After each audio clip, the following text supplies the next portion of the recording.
अस्सलामुअलैकुम। आज हम जमात सौम बाब चहारम का सबक नंबर 2 गुफ्तगू के आदाब की मश्क हल करेंगे। इसमें हम दुरुस्त जवाब का इंतखाब करेंगे, खाली जगह पुर करेंगे, तफसीली और मुख्तसर सवालात के जवाबात देंगे। सवाल नंबर 1 है, दुरुस्त जवाब का इंतखाब करें। खुश कलामी से मुराद है अदब मोहब्बत से बात करना, चुगल खोरी ना करना, आहिस्ता बात करना, हमेशा सच बोलना। खुश कलामी से मुराद है अदब एहतराम से बात करना। हुजूर खातमुन नबीयीन सल्लल्लाहु अलैहि वसल्लम किसी बात को समझाने के लिए अपनी बात को दोहराते थे, 1 बार, 2 बार, 3 बार या फिर 4 बार। तो इसका दुरुस्त जवाब है 3 बार। हदीस के मुताबिक सच नेकी की तरफ बुलाता है और नेकी ले जाती है, जन्नत की तरफ, आज़ादी की तरफ, अमन की तरफ, खुशी की तरफ। तो इसका जवाब है जन्नत की तरफ।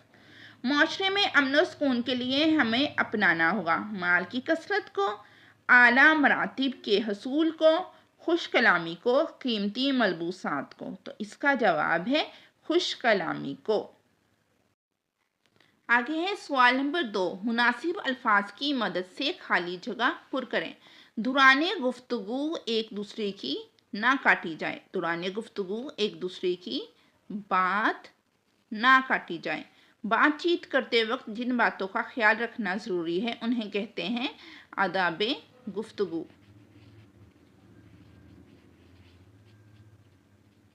या फिर एक तो आदाबे गुफ्तगू कहते हैं या फिर उसको कहते हैं खुश कलामी।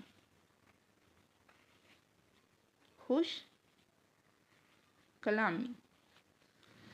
खुश कलामी से आपस में बढ़ती है मोहब्बत। मजाक में भी हमें से बचना चाहिए, झूठ बोलने से।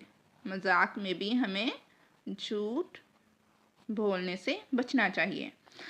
आगे सवाल नंबर 3, दरअसल सवालात के मुख्तसर जवाब दे।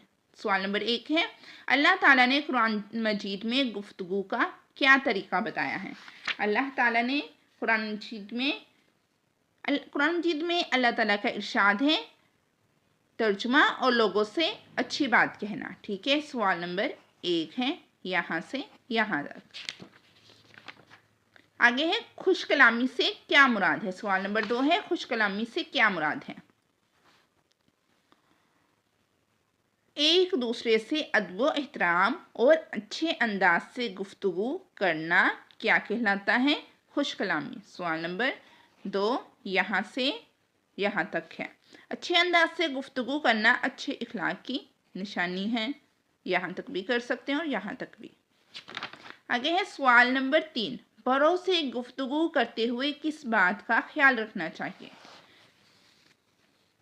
ठीक है, गुफ्तगू में बड़ों के एहतराम और अदब का ख्याल किया जाए। सवाल नंबर 3 का आंसर है यहाँ से यहाँ तक। आगे हैं दर्जन सवालात के तफसीली जवाब तहरीर करें। सवाल नंबर 1 है, खुश कलामी की अहमियत बयान करें। खुश कलामी की अहमियत क्या है, पहले खुश कलामी को जानते हैं। एक दूसरे से अदब एहतराम और अच्छे अंदाज से गुफ्तगू करना। अच्छे अंदाज से गुफ्तगू करना अच्छे अखलाक की निशानी है।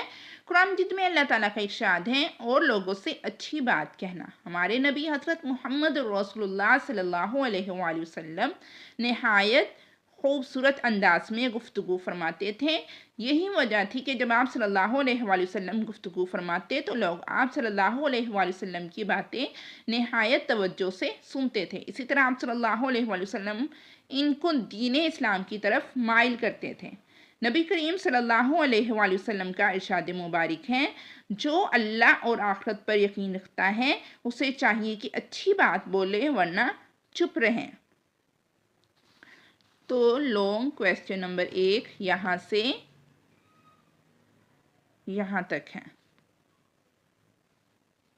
ठीक है, अहमियत हमने कुरान पाक से भी वाज़िया कर ली और हदीस मुबारका से भी। आगे है गुफ्तगू के 4 आदाब लिखे। गुफ्तगू के 4 आदाब। ठीक है, ये है गुफ्तगू के आदाब। लॉन्ग क्वेश्चन नंबर 2, हमेशा अच्छी बात की जाए, नरमी से बात की जाए, मजाक में भी झूठ ना बोला जाए, दौराने गुफ्तगू एक दूसरे की बात ना काटी जाए। ठीक है, ये है चौथा सवाल लोंग का। तो ये था आज का हमारा सबक। उम्मीद है आपको वीडियो पसंद आई होगी। मज़ीद असबाब की वीडियो देखने के लिए चैनल को लाइक, शेयर एंड सब्सक्राइब करें। अल्लाह हाफिज़।